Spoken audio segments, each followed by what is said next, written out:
voir la construction des graphiques, mais tout d'abord, faisons un soundcheck. Alors, Frédéric Mignot, Pattern et tous les autres traders qui sont avec nous ce matin, pouvez-vous lever la main si le son est bon? D'accord. Alors, hier, nous avons vu l'approche de l'analyse technique. Et là, il était question pour nous de comprendre la philosophie de l'analyse technique. Et nous avons vu comment identifier les principaux types, n'est-ce pas, de trading technique. Et en parlant de type de trading technique, nous avons, n'est-ce pas, le trading donc une stratégie de suivi de tendance où nous allons utiliser notre compréhension de différentes phases de mouvement des marchés financiers. Et nous avons parlé, n'est-ce pas, de la phase d'accumulation que nous appelons la phase de range. Mais nous avons aussi la phase de participation où nous avons le mouvement réel, n'est-ce pas, du prix d'un actif financier. Alors, pendant cette phase de participation, c'est où nous avons plus de chances de gagner beaucoup d'argent sur les marchés financiers, justement, parce que là, ces marchés vont évoluer dans les tendances qui sont précises pour nous de les identifier. Et alors, nous avons la troisième phase qui est la phase de distribution des profits où les institutions vont commencer à fermer toutes leurs positions et on va avoir une correction sur le marché. Alors, il était aussi question pour nous hier de savoir comment apprécier l'importance des tendances. Et nous avons vu les différents types de tendances, n'est-ce pas? Tendance à la hausse, tendance à la baisse et tendance latérale, donc un range. Alors, ce matin, nous allons continuer dans cet élan pour voir la construction des graphiques. Alors, on se rappelle, nous avons dit l'analyse technique est tout simplement l'étude de l'action du marché, principalement à l'aide de graphiques, afin de prédire, d'anticiper les mouvements futurs des prix des actifs financiers. Il est question pour nous maintenant de comprendre réellement comment construire ces graphiques et quels sont surtout ces graphiques de prix. Alors, la construction des graphiques.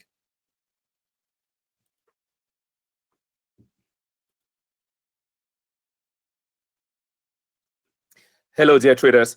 Good morning to all of you, wherever you're joining us from. This morning, we are going to be continuing with our Steve Cohen series. And in this series, we're going to be looking at a very important topic, chart construction. So we remember yesterday, we were talking about the technical analyst approach, in which we basically discovered the various principles of technical analysis, amongst which we have the fact that price action reduces all information, prices discount everything. And the second principle of technical analysis is that prices move in trends. And of course, the third is that history repeats itself. So we're going to put all of this together and learn how to construct charts. Normally, when you download the MT5 or MT4 platform and you want to start trading, you will have to use a specific type of chart.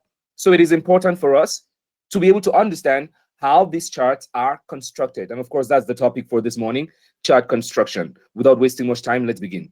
Bonjour à tous les nouveaux. Je m'appelle Marvin Fonacum, je suis professeur d'économie, trader indépendant, certifié de Tradepédia, expert en analyse technique, conseiller en investissement financier pour la bourse de valeurs mobilières de l'Afrique centrale. Ce matin, je viens pour vous de mon bureau ici à Yaoundé, au Cameroun, où il est 10h04 en temps universel. On va commencer avec ce sujet, la construction du graphique.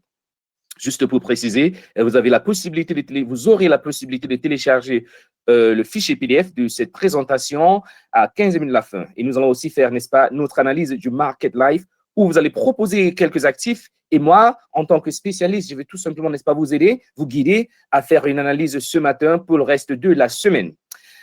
Alors, sans plus perdre beaucoup de temps, nous allons commencer avec la présentation des diapositives. Bonjour à vous. Can Mignot est avec nous ce matin, Pattern, Philemon, Tommy, parmi d'autres traders qui sont là ce matin. Alors, j'espère que jusqu'ici, la matinée a été, vous avez pris des positions. Qu'est-ce que vous êtes en train de trader maintenant? Vous avez adopté des stratégies de suivi des tendances, des stratégies contrariennes. Parlez-moi un peu de votre stratégie pour ce jour, s'il vous plaît. Et pour les swing traders, parlez-moi aussi, n'est-ce pas, des indicateurs que vous avez utilisés. J'attends.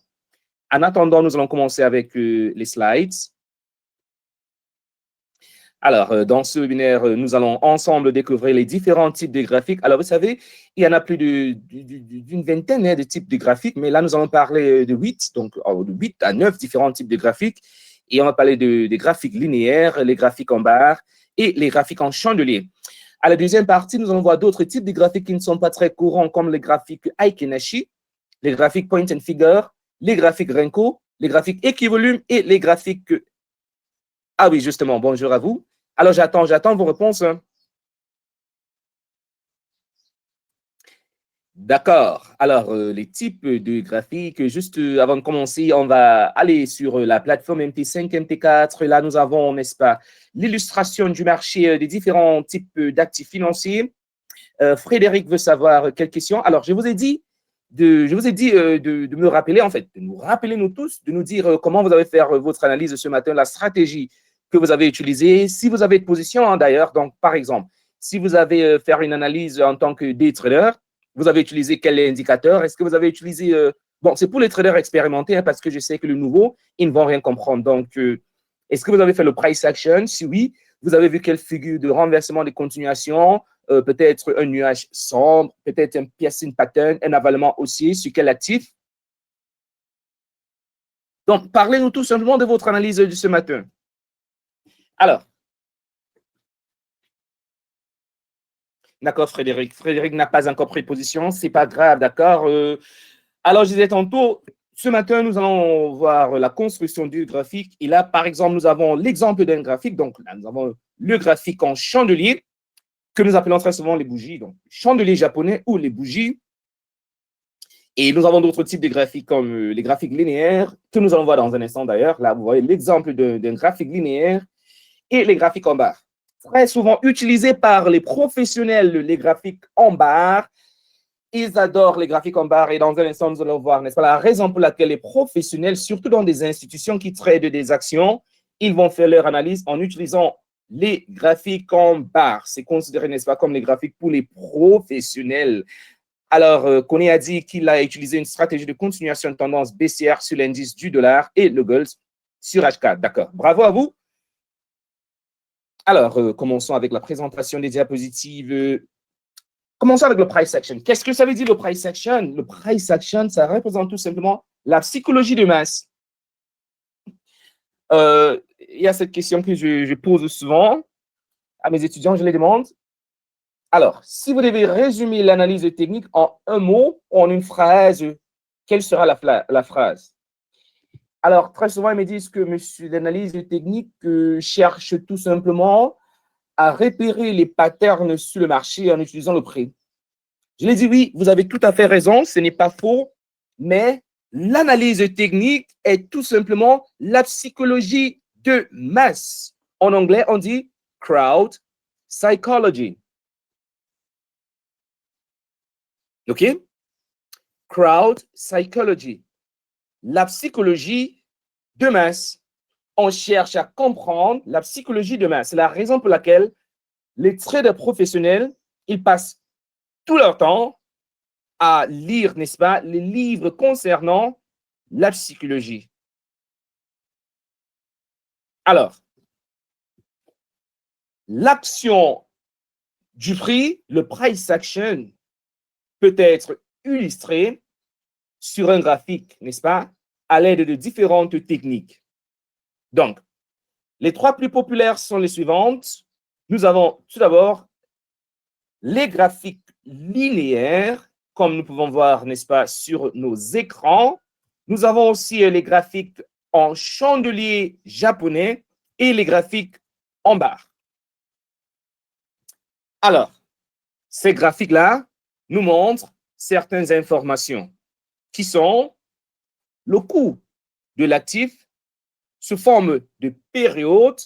Alors là, on va diviser ce prix soit en prix d'ouverture, prix de clôture, prix le plus bas de la période, prix le plus haut de la période. Alors, commençons avec les graphiques linéaires. En anglais, on va dire line chart. Line chart. Et en parlant des graphiques linéaires, voyons un peu ce type de graphique sur l'actif l'or, le gold. Alors là, nous avons notre graphique linéaire. Utilisons un peu une couleur plus sombre. graphique linéaire, là, on va modifier les propriétés de notre graphique. Couleur, premier plan, arrière-plan, graphique linéaire. Alors là, barre en hausse, barre en veine, il ne s'agit pas de barre en hausse, graphique linéaire. Justement ici, on va prendre quelle couleur? Prenons la couleur noire. And there we go, our line chart. Oh, d'accord. Connaît le fichier d'hier n'est pas venu en entier. Alors, s'il vous plaît, pouvez-vous m'envoyer sur... D'accord. D'accord, connaît. Il n'y a pas de souci, hein. Je vais le faire. Le moment pour moi de noter un peu cette information qui me provient de connaît. OK. Alors, c'est noté. On va continuer. Alors, je disais tantôt, moment pour nous maintenant de comprendre un peu la construction de ce type de graphique et comment nous pouvons l'utiliser pour gagner de l'argent, beaucoup d'argent sur les marchés financiers. Eh bien, dans le cas d'un graphique linéaire, on considère uniquement le coût de clôture. N'est-ce pas? Donc, ça nous montre seulement le coût de clôture. Alors, les coûts de clôture sont reliés par une ligne indiquant la direction générale du marché. Comme nous pouvons voir dans cette illustration, là où nous avons le point, ça représente tout simplement les coûts de clôture en fonction de la période. Donc, le premier jour, on avait le coût de clôture ici en haut. Deuxième jour, ici en bas. Troisième jour, là en haut. On continue, n'est-ce pas? Et à présent, nous allons tout simplement relier tous ces coûts de clôture pour avoir notre graphique linéaire. Et c'est tout. Très facile à comprendre. Alors, ce type de graphique, ça donne une vue d'ensemble du mouvement des prix et c'est très, très facile à comprendre comme nous pouvons voir, n'est-ce pas? Ce qui fait en fait, c'est un bon outil pour un public non spécialisé. Donc, quand vous voulez peut-être expliquer à un novice, à quelqu'un qui ne comprend pas réellement les marchés financiers, comment nous pouvons analyser l'évolution du prix d'un actif, vous lui dites tout simplement, là, on constate que le marché est plutôt haussier, n'est-ce pas? Parce que là, on utilise ce graphique qui nous montre un peu à quoi ressemble le moyen de mouvement des prix. Donc là, nous voyons qu'en général, ce mouvement est plutôt haussier.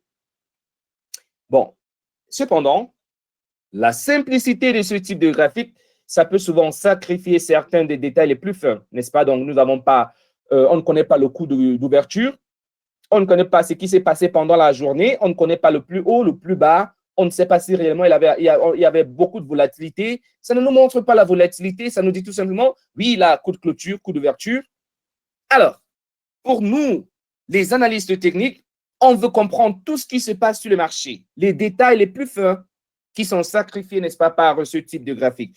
Je vous montre un exemple tout à l'heure. Alors, si je vous disais ici, est-ce que vous pouvez me décrire le mouvement du prix de l'or pendant un an? Mais vous allez me dire, monsieur, ce que je constate sur cet actif, c'est que au début de l'année, en janvier, nous avons tout d'abord eu une tendance baissière, donc un mouvement baissier qui n'a pas duré pendant un bon bout de temps. Après cela, nous sommes passés à une phase, n'est-ce pas, de participation haussière, où nous avons vu les acheteurs montrer plus de momentum. Ils ont pris, n'est-ce pas, le dessus, ils ont poussé le prix vers le haut pour atteindre un nouveau sommet d'environ 2035 $ par once d'or. Et après le mois de mai, nous avons vu, n'est-ce pas, le commencement d'un mouvement baissier sur cet actif. Forcément, les traders qui ont pris des positions buy, les investisseurs, ils ont commencé à fermer toutes leurs positions et nous sommes passés à une phase de distribution où nous en sommes maintenant. Là, vous avez fait une analyse très simple, claire et précise, n'est-ce pas? Mais c'est pour un public non spécialisé. Je suis très sûr que vous tous, vous avez compris ce que j'ai dit, n'est-ce pas? Mais si je change ce graphique en chandelier ou en barre, vous allez voir, il y a un changement total. Voyez à présent, là maintenant, on voit la possibilité, mais le prix de l'or a atteint 2079 $ par once. Mais en utilisant un graphique en linéaire, ben non, nous n'avons pas ces informations. Si je vous demandais, par exemple, vous êtes en train d'utiliser un graphique linéaire, pouvez-vous me dire le prix le plus haut historique de la période? de cette année, vous allez me dire, ben oui, monsieur, c'est 2050 onces d'or. Alors, ce n'est pas vrai. Ce n'est pas du tout vrai. Pourquoi? Parce que le plus haut de cette période est plutôt 2078 $ l'once d'or. Alors, vous voyez, n'est-ce pas, comment ce type de graphique, ça sacrifie certains détails les plus fins. Est-ce que c'est clair? Est-ce que c'est clair?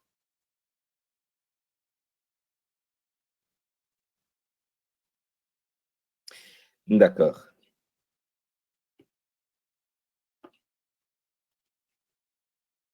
Mignot, lui, Herman Hamon, Pater.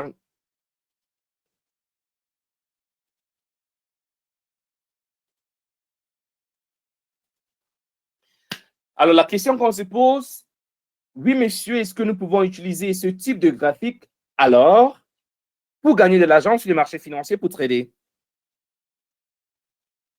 Ben oui, voilà la raison pour laquelle il est là. Ce graphique est inclus sur nos plateformes MT5 parce que nous pouvons les utiliser, n'est-ce pas, pour générer des signaux trading. Mais le problème, c'est que nous n'avons pas la possibilité de faire ce que nous appelons le price action pur. Pour faire le price action pur, nous avons besoin de trois choses. Tout d'abord, le prix de l'actif. Oui, nous avons le prix, l'évolution du prix. Deuxièmement, nous avons besoin du volume. Là, c'est un peu difficile pour nous, n'est-ce pas, de connaître le volume. Troisièmement, nous avons besoin de l'information concernant la volatilité. Et là, c'est presque impossible pour nous de comprendre la volatilité. En résumé, je disais tantôt, pour faire un price action pure, il nous faut une information, n'est-ce pas, sur le coût de l'actif, sur la volatilité et sur le volume. Ces informations sont un peu compliquées, n'est-ce pas, pour avoir en utilisant les graphiques linéaires. Voyons maintenant les graphiques en barre. Bar chart. Et là, nous avons cette illustration, coût d'ouverture, coût le plus haut de la période, le plus bas de la période et le coût de clôture. Et comme nous pouvons constater ici, là maintenant, nous avons trois informations supplémentaires. Nous avons ajouté le coût d'ouverture, le plus haut de la période et le plus bas de la période. Maintenant, notre analyse devient de plus en plus spécifique. Nous rentrons dans la journée, dans la période, pour décortiquer toutes ces informations additionnelles.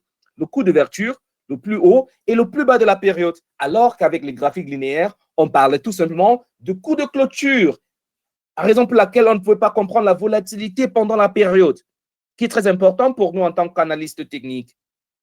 Alors, une barre représente l'étendue de chaque période de temps, où nous savons une période peut être M15, 15 minutes. Nous avons vu, n'est-ce pas, les différentes unités de temps. Une période peut être une heure d'action du marché, un mois d'action du marché, même une minute pour les scalpeurs. Le premier prix de la journée, comme nous pouvons constater, est toujours le prix d'ouverture de l'actif. Dans notre exemple, le coût d'ouverture de ce marché était plutôt à 1,3250. Ensuite, qu'est-ce qui se passait? Le marché monte jusqu'au niveau de 1,3300. Qu'est-ce qui se passe? Les vendeurs, ils ont pris le dessus, ils ont poussé le prix plus bas que le coût d'ouverture pour créer ce que nous appelons le bas de la période, le coût le plus bas de la période. Dans cet exemple, 1,31.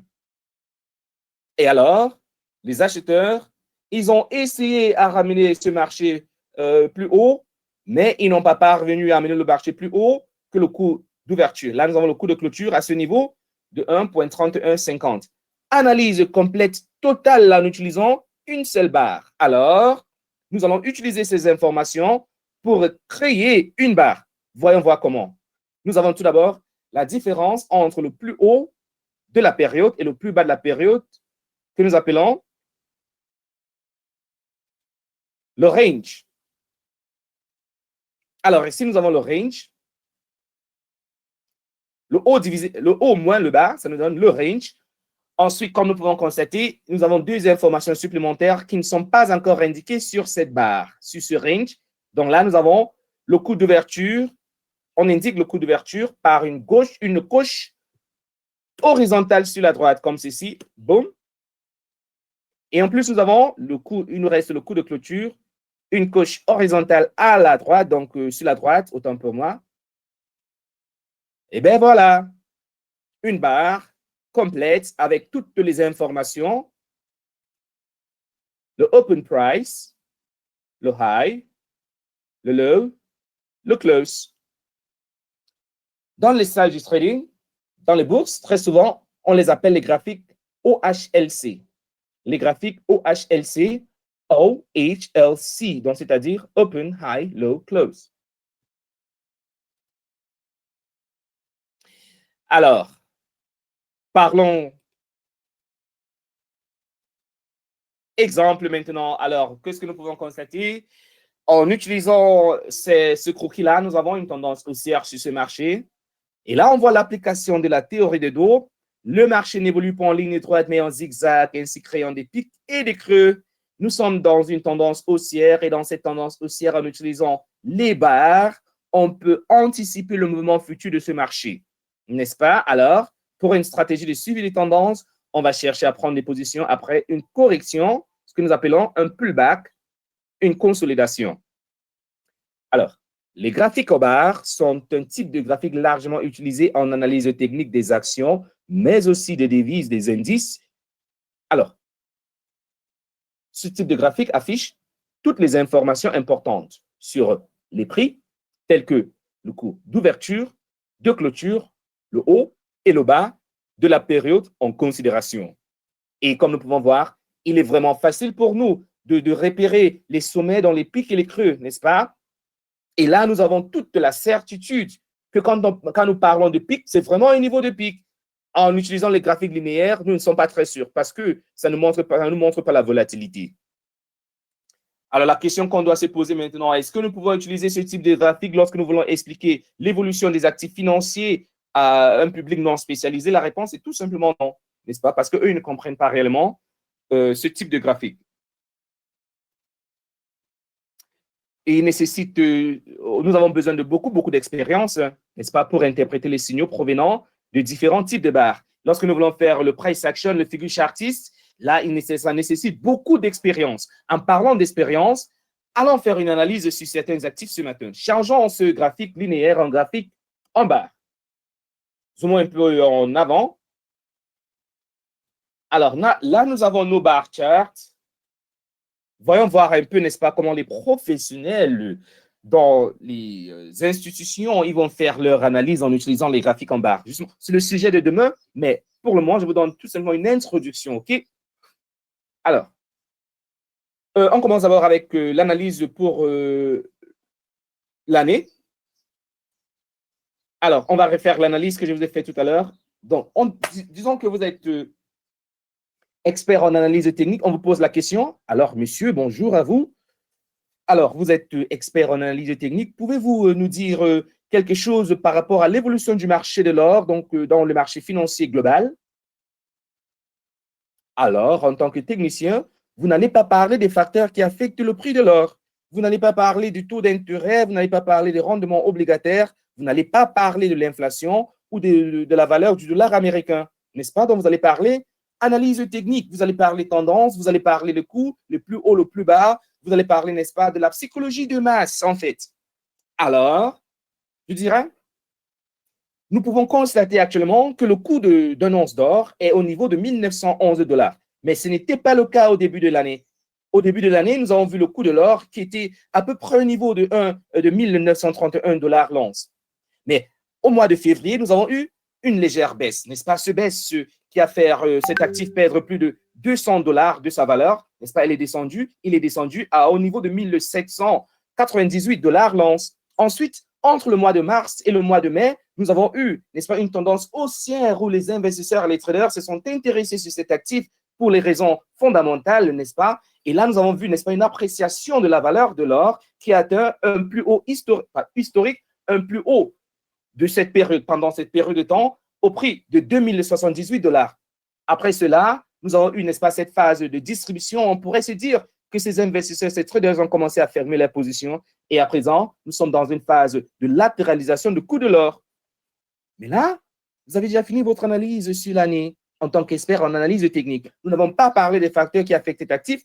Mais si on vous disait, par exemple, est-ce que vous pouvez faire une analyse fondamentale, là, c'est toute une autre chose. Est-ce que c'est clair? Est-ce que c'est clair?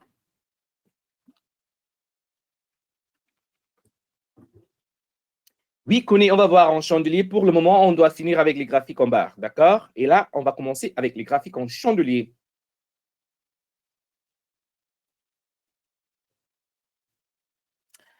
Alors, voyons maintenant les graphiques en chandelier. Les graphiques en chandelier sont considérés comme la version japonaise, n'est-ce pas, des graphiques en barre. Donc, les graphiques en barre, c'est beaucoup plus occidental, autant pour moi. Alors, pour dessiner un graphique en chandelier, nous prenons tout d'abord, comme nous avons vu, pour le cas du graphique en barre, on va prendre toujours le coup d'ouverture, le coup le plus haut de la période, le plus bas de la période et le coup de clôture, n'est-ce pas? Donc là, nous avons plutôt la différence entre le coup d'ouverture et le coup de clôture qui nous donne le corps de la bougie. On se rappelle, pour les graphiques en barre, le range, c'est la différence entre le plus haut et le plus bas. Pour les graphiques en chandelier, le corps, pas le range, le corps, c'est la différence entre le coup d'ouverture et le coup de clôture.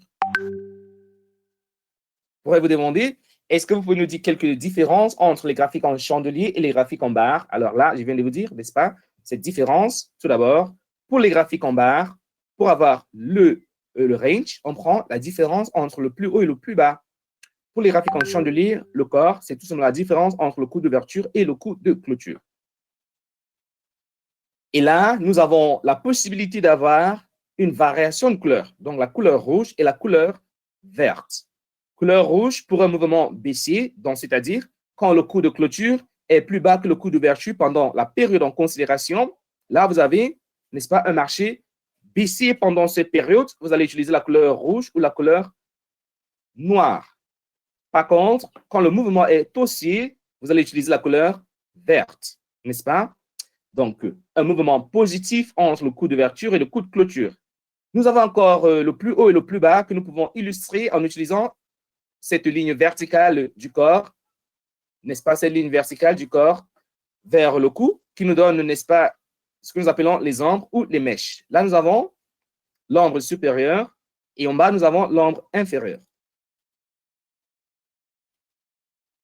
Et bien voilà, vous avez votre barre, votre chandelier, votre bougie, autant pour moi. Alors, parlons un peu de couleurs avant de voir quelques exemples, n'est-ce pas, sur notre plateforme MP5.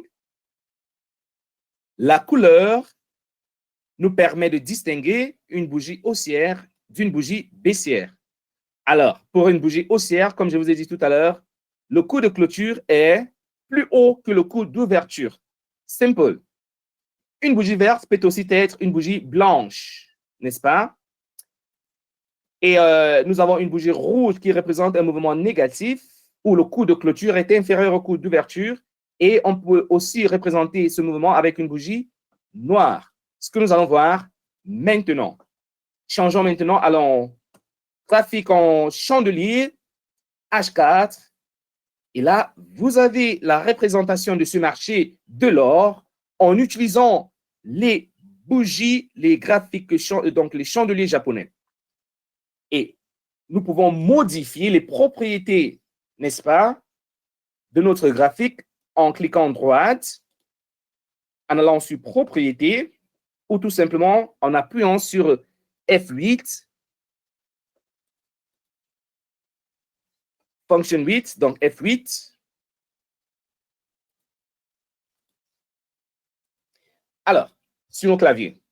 Maintenant, vous avez la possibilité, n'est-ce pas, de changer le schéma.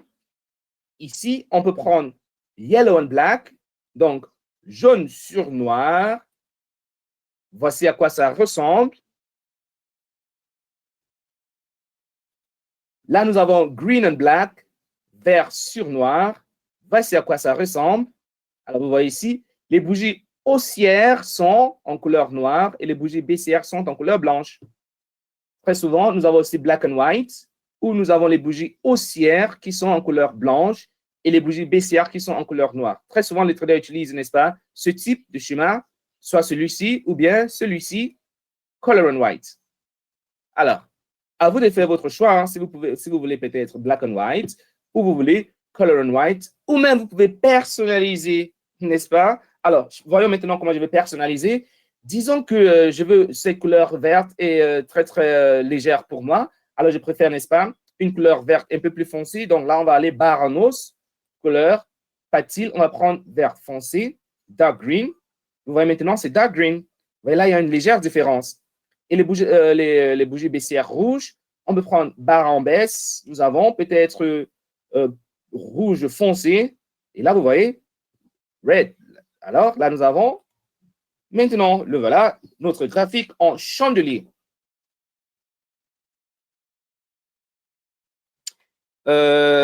Bonjour à tous ceux qui nous rejoignent maintenant.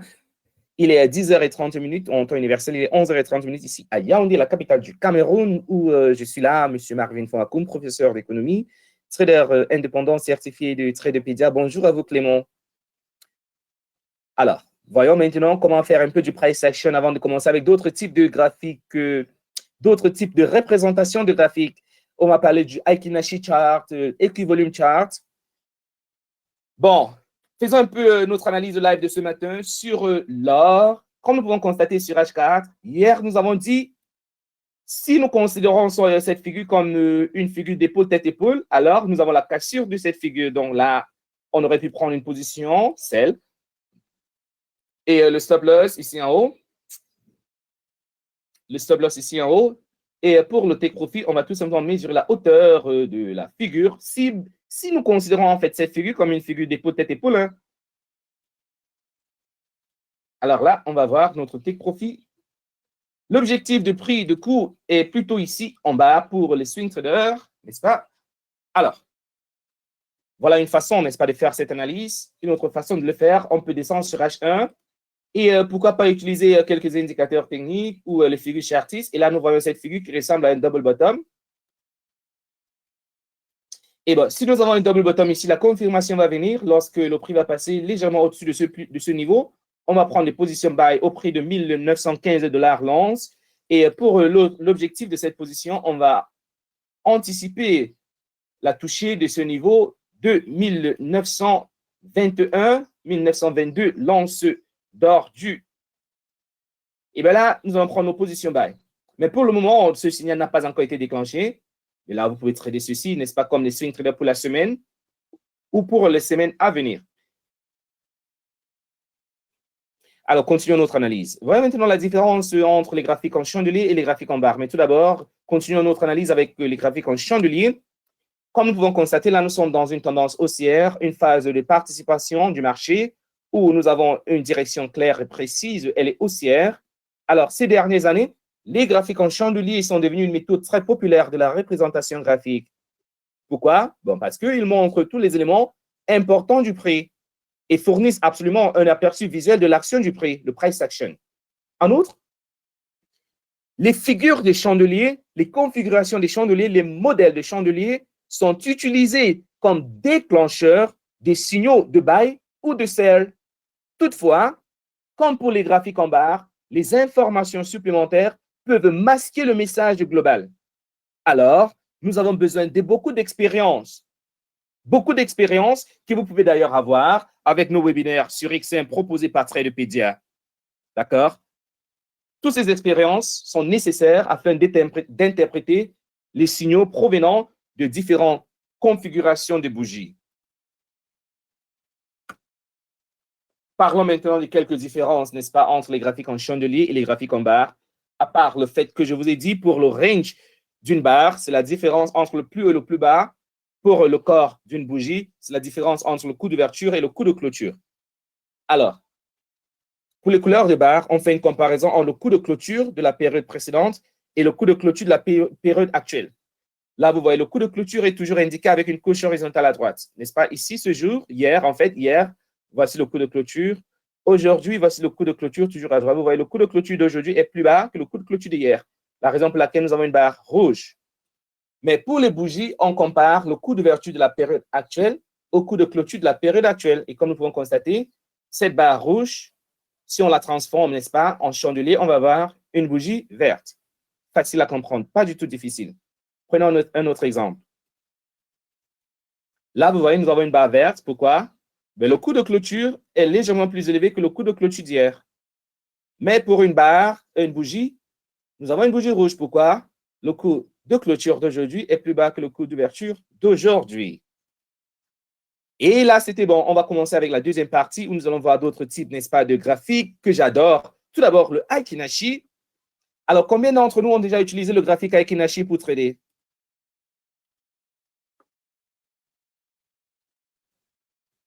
Qui parmi nous a déjà utilisé le graphique Aiki-Nashi? Aiki-Nashi chart. Bon, là, j'ai ma part de Aiki-Nashi chart. Permettre la modification des paramètres des signaux. Et là, j'ai mon Aiki-Nashi chart. Pour l'instant, on va changer linéaire. Non, pas indicateur. Propriété Aiki-Nashi, non. Propriété line chart, graphique linéaire, non, aucun. Et là, j'ai uniquement le graphique Aiki-Nashi. Allons sur M30, vous allez voir, n'est-ce pas, comment ça génère les signaux trading. Pourquoi ne pas utiliser une paire de devises qui a un mouvement plus facile à repérer, comme celui-ci, M30. Alors là, nous avons notre graphique Aiki-Nashi. Alors vous allez me dire, mais imaginez un peu les traders qui prennent les positions quand ça change de couleur, ça devient bleu. Et là, ils vont gagner tout ceci. Quand ça change de couleur, ça devient rouge. Il y a une technique pour trader les graphiques Aiki-Nashi, n'est-ce pas? Pourquoi? Il est bien vrai que les faux signaux sont rares, mais là, quand même, vous avez des faux signaux. Imaginez un peu les traders qui ont pris les positions sell après cette barre.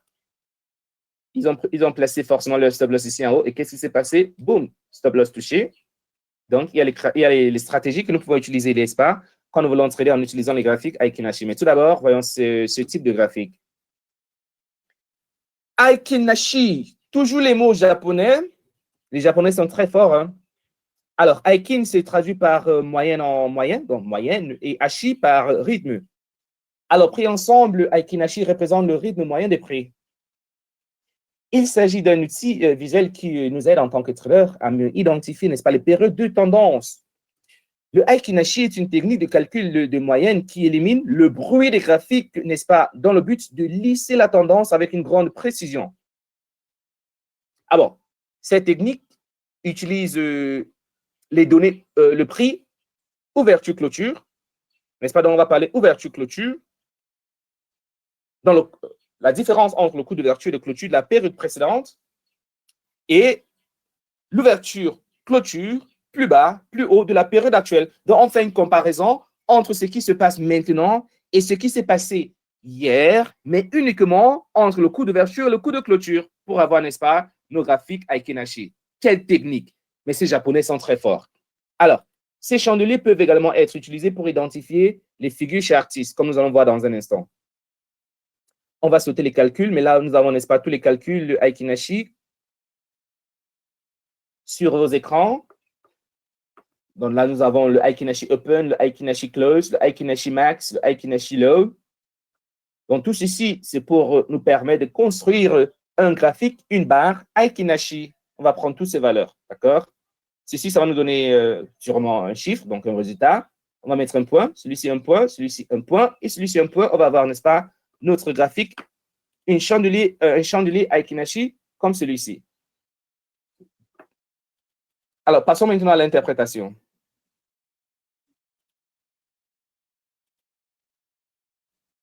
Commençons avec les chandeliers japonais traditionnels. Si je vous dis maintenant de me faire une analyse de ce marché, la première chose que vous allez remarquer, c'est les gaps. En français, les écarts. N'est-ce pas? La première chose que vous allez remarquer, ce sont les écarts. Là, nous avons 1, 2, 3, 4, 5, 6 écarts. Vous allez me dire, monsieur, ce marché a beaucoup des écarts. Hein. Nous avons un écart quand le coût d'ouverture de la période actuelle est plus bas ou plus haut que le coût d'ouverture de la période précédente dont le marché crée un gap, n'est-ce pas? Un écart. Comme nous pouvons voir ici.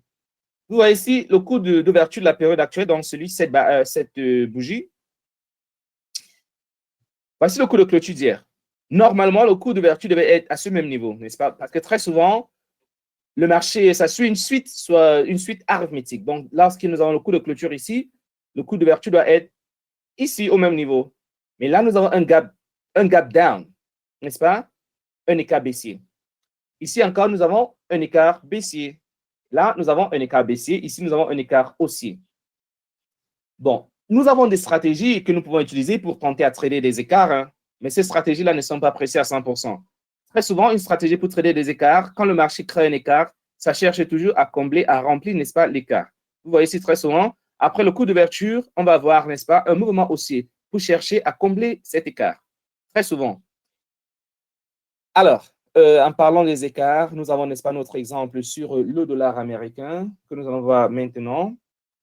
On se rappelle de l'écart de la semaine dernière. USD JPY. En daily time frame, on va prendre les chandeliers japonais. Boum. Alors, vous voyez, l'écart que je vous ai dit hier, les acheteurs, ils ont tout fait, n'est-ce pas, pour combler l'écart. Allant sur H4, là, c'est clair.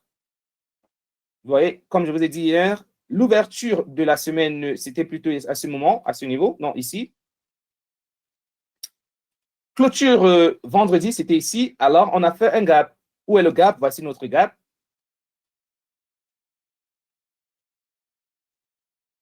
Alors, vous voyez ce qui se passe pour la semaine maintenant. Nous avons eu tout d'abord tentative de combler l'écart, pas réussi. Ben alors, les vendeurs, ils ont tout simplement pris le dessus. Ils ont proposé de ramener ce marché plus bas, mais les acheteurs ont dit non, attention, qu'est-ce que vous êtes en train de faire? Nous avons un travail à faire d'abord. On doit combler ce gap avant tout mouvement. Donc, à partir de ce moment, on pourrait avoir la continuation, hein, on pourrait avoir, mais tout d'abord, il faut que cet écart soit comblé. Alors, si nous changeons ce graphique en Aiki-Nashi, là, l'information sera différente. Pourquoi? En utilisant le graphique Aiki-Nashi, on n'aura pas deux écarts, on n'aura plus deux écarts. Voyons l'exemple. Aiki-Nashi insert, permettre la modification de paramètres signaux. Eh bien oui, qu'est-ce que vous constatez maintenant? Il n'y a plus d'écart, utilisons les graphiques linéaires. Ça me dit, mais monsieur, où sont les écarts? Où sont partis les écarts? Mais tout simplement, ils n'existent plus. Et là, vous avez vos graphiques avec Inashi. Imaginez un peu les traders qui ont commencé à prendre des positions buy lundi, qui ont placé leur stop loss ici en bas, et là, qui sont en train de gagner environ avec un risk reward de 1 à 1,2. Pas mal comme trade. Est-ce que c'est clair? Est-ce que c'est clair, chers traders? Ben oui, c'est clair. Absolument, Herman. Merci, monsieur Clément. Bon, on va télécharger nos PDF maintenant, mais nous avons encore d'autres types de graphiques qui ne sont pas très, très populaires. Rapidement, on va les voir en diapositive, d'accord? Mais en attendant, on va avoir nos fichiers PDF pour ce format, ce nouveau format. Document. En fait, ce sujet, c'est notre septième dans notre série éducative de Stephen Cohen. Encore de téléchargement. Presque terminé. Boum. Alors, allez-y. Téléchargez vos fichiers PDF. Je vous attends.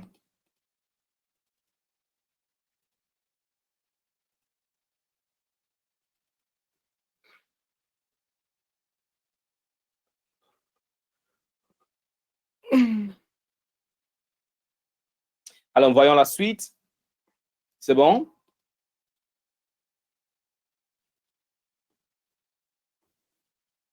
Herman dit, j'ai pas compris comment vous avez mis le Aikenashi. D'accord, je vais vous montrer cela dans un instant. Herman, c'est pas du tout compliqué. Avez-vous déjà téléchargé l'indicateur Aikenashi, Herman? Oui? Ou je commence au début. Télécharger cet indicateur à partir du marché MQL5. Non, je ne dis pas le téléchargement de vos fichiers PDF, je dis le téléchargement de l'indicateur Aikenashi.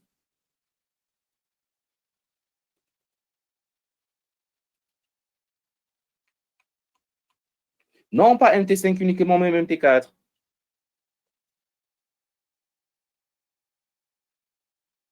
Certains parmi vous ont déjà cet indicateur. Allez tout simplement sur, parce que sur XM, je ne sais pas trop, il y a certains comptes qui ont déjà cet indicateur avec des indicateurs personnalisés. Donc, allez sur vos indicateurs personnalisés. Certains parmi vous ont déjà l'indicateur Aikinashi ici. Hein. Mais si vous ne l'avez pas, vous pouvez le télécharger hein, sur vos markets MQL5. Ah oui, Tommy, c'est bien dit, j'ai déjà sur la plateforme. Alors, si vous l'avez déjà sur la plateforme, cliquez tout simplement sur Aikinashi. OK? Et là, je vous montre comment installer, comment voir cet indicateur. Donc là, on va, disons déjà que vous venez de cliquer sur l'indicateur, vous allez avoir quelque chose comme ceci. Comme ceci. Et à présent, vous voyez, c'est pas clair. Pourquoi? Parce que là, nous avons deux types de graphiques. Nous avons les bougies traditionnelles et nous avons les bougies Aikinashi. Donc, c'est encombré, on ne peut pas très bien comprendre les signaux. Qu'est-ce que nous voulons faire? On veut effacer les bougies qui sont derrière, qui sont en arrière-plan, d'accord? Pour le faire, on va changer les bougies en graphique linéaire. Tout d'abord comme ceci. Boum. Mais là, vous voyez, nous avons en arrière-plan ce graphique linéaire. On veut effacer le graphique linéaire. On va aller sur Propriétés, graphique linéaire. Ici, on va mettre aucun. Boum. Et là, nous avons nos Aikinashi, uniquement le graphique Aikinashi. Est-ce que c'est clair maintenant, Herman?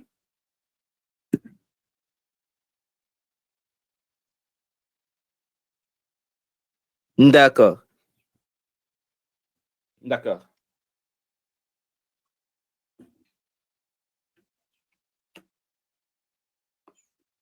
Bon, maintenant, faisons un peu de price action en utilisant les graphiques Aikinashi sur ces actifs. Nous avons déjà vu, lorsque le marché est dans une phase d'accumulation, vous allez avoir beaucoup de faux signaux. Alors, pour utiliser les graphiques Aikinashi, commencez toujours soit avec les figures chartistes, parmi lesquelles nous avons le double bottom, le double top, le triple bottom, le triple top, l'épaule tête-épaule normale, l'épaule tête-épaule inversée. Commencez d'abord avec ces figures, d'accord? Lorsque vous voyez ces figures, ensuite, vous avez les bougies Aikinashi de la même couleur. Prenez une position. Je vais vous montrer un exemple dans un instant, d'accord? Commençons avec le gold.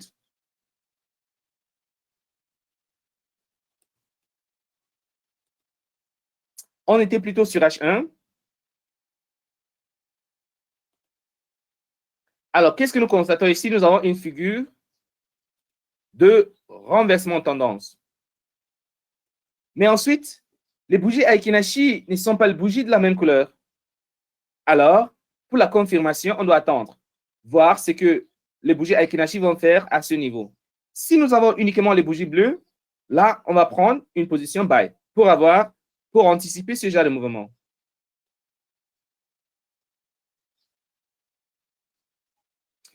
Alors, allons sur l'euro-dollar.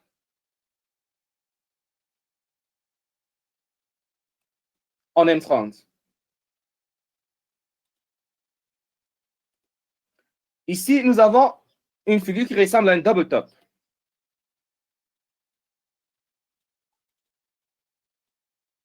Alors, si on ne peut pas attendre pour une confirmation après la cassure, étant donné que nous ne sommes même pas dans une tendance très claire, alors on peut tout simplement anticiper ce mouvement baissier lorsque le marché fait ceci. Et là, on voit une bougie Aikinashi rouge, deuxième rouge. Là, on peut prendre une position, sell. Stratégie Aikinashi, stop loss, take profit en fonction de notre compréhension du marché. Voyons voir un peu un indice boursier, le FTSE 100, M30. Alors, nous constatons que nous avons une série de bougies Aikinashi rouges. Vaut mieux pour nous de prendre une position, sell, en fonction de notre niveau de risque-reward et d'anticiper un mouvement comme celui-ci. Ou attendre, si nous pensons que la tendance elle est haussière, d'anticiper un mouvement comme celui-ci. Après que nous voyons des barres de bougies bleues. Est-ce que vous avez des questions, chers traders?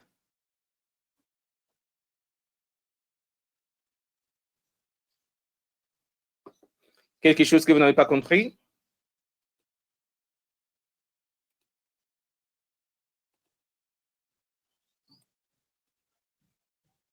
Alors, Tommy veut savoir, Tommy, il dit, pourquoi confirmer combien de bougies fait-il? Alors, nous avons besoin de confirmation. Je vous dis toujours, lorsque vous voulez faire une analyse soit technique, fondamentale, vous avez besoin d'au moins 3 confirmations. 3 confirmations. Même chose avec les bougies Aiki Nashi. D'accord, Pattern. Pattern dit qu'il veut un autre exemple. Alors, pour un autre exemple, on va faire une analyse sur une matière première utilisant le pétrole.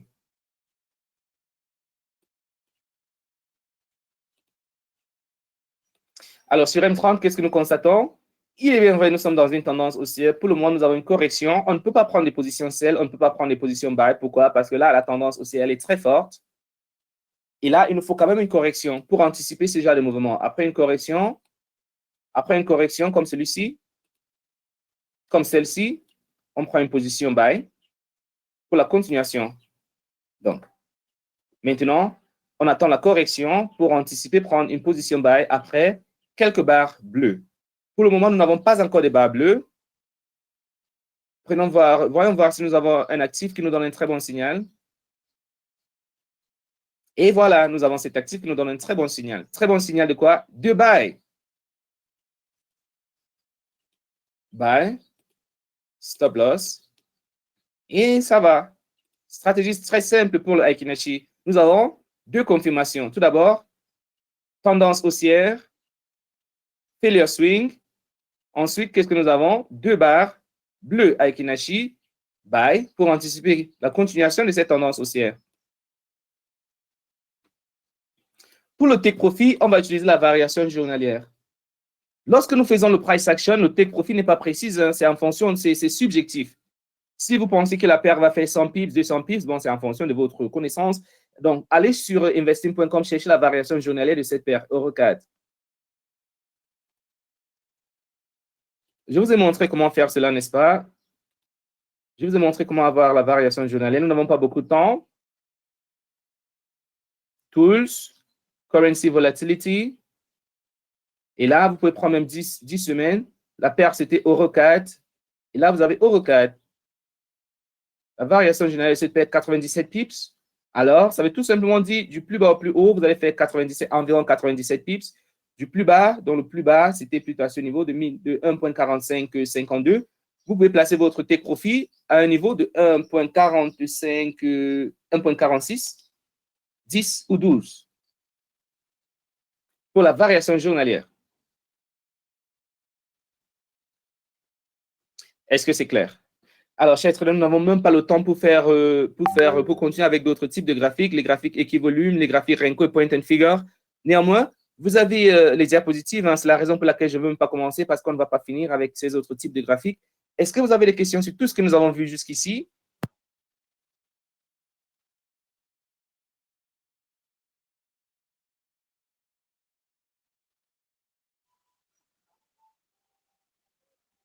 Pas de questions? Alors, s'il n'y a pas de questions, on va se séparer pour se retrouver en soirée lorsqu'il sera à 19h en temps universel. Merci énormément pour la participation. Passez une excellente journée.